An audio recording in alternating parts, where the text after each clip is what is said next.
Many television critics have long complained about the poor quality of programs on TV, but one Channel 2 programmer made a career of boasting about that poor quality.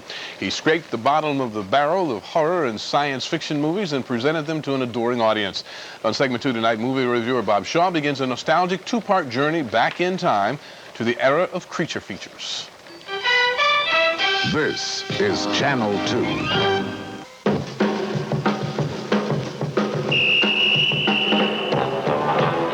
On January 9th, 1971, Bay Area viewers got their first look at the man who would coax them to watch more than 780 films, most of which were so horrendous they should have been dumped in the Bay. This movie is so bad that it was delivered to Channel 2 in a brown paper bag.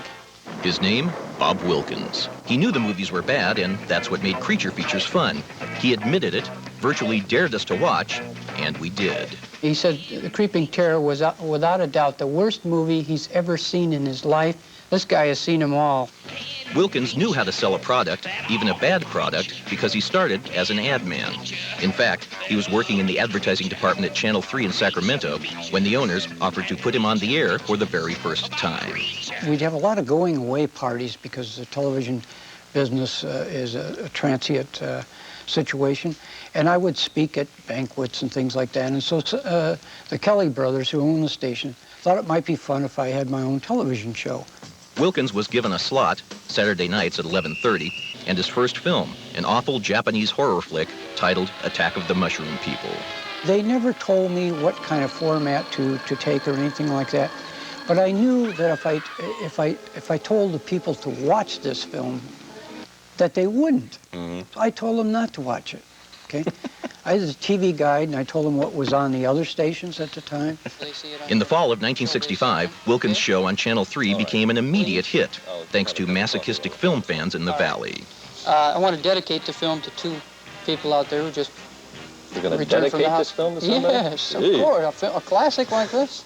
After his program had been running for more than 6 years in Sacramento, Bob got a phone call offering him a show in a major market here on Channel 2. Now, the strangest thing about this show on 2 is its host, Bob Wilkins, and he brings it to you. I felt the Bay Area might be slightly more sophisticated in Sacramento, but not much. So I took the same format. If the movie was bad, we told them it was bad. Let's get back to this film, and it does not get any better, okay? Luckily for his viewers, Wilkins seemed to know exactly when to interrupt the movie in order to inject some real entertainment. One of our live camera feeds coming in, this time to Washington, D.C. and the White House. Apparently, President Reagan has an important message. Here's great news about two wonderful Baraxo hand-cleaning products.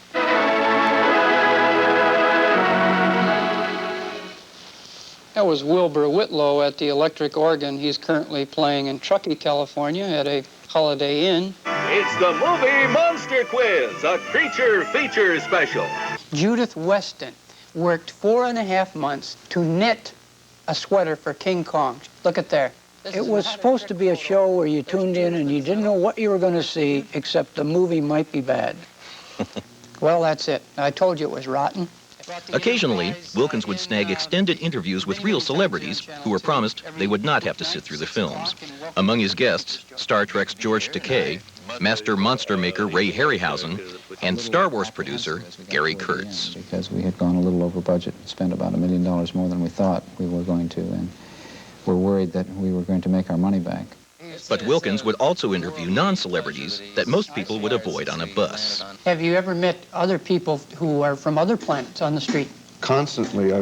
Venusians, Jupiterians. You also had other guests on the show who would spend thousands of dollars building their own robots. Yeah. Things like that. Yeah. Well, I felt they needed some exposure. I mean, they sold their soul to build that thing. It took us about 12 months to build. He was finished in August of last year. Fantastic. I would get calls from, like, vampires, claimed there would be vampires. And I said, well, will you come down to the station tomorrow at 2 o'clock? He said, sure. I says, you're not a vampire then. You're not out at 2 o'clock, and hang up on the guy, you know. So we tried to sort him out. Did you ever fear you were, encouraging psychosis in these people? No, that was here in the Bay Area long before I got here. Of course, there were times when even Bob appeared to have a bit of an identity crisis. Tomorrow, some surprising creature feature confessions and the shocking identity of this skinny, mixed-up kid. It sounds like you're going to like it. Bob Shaw for segment 2. I can't wait for tomorrow.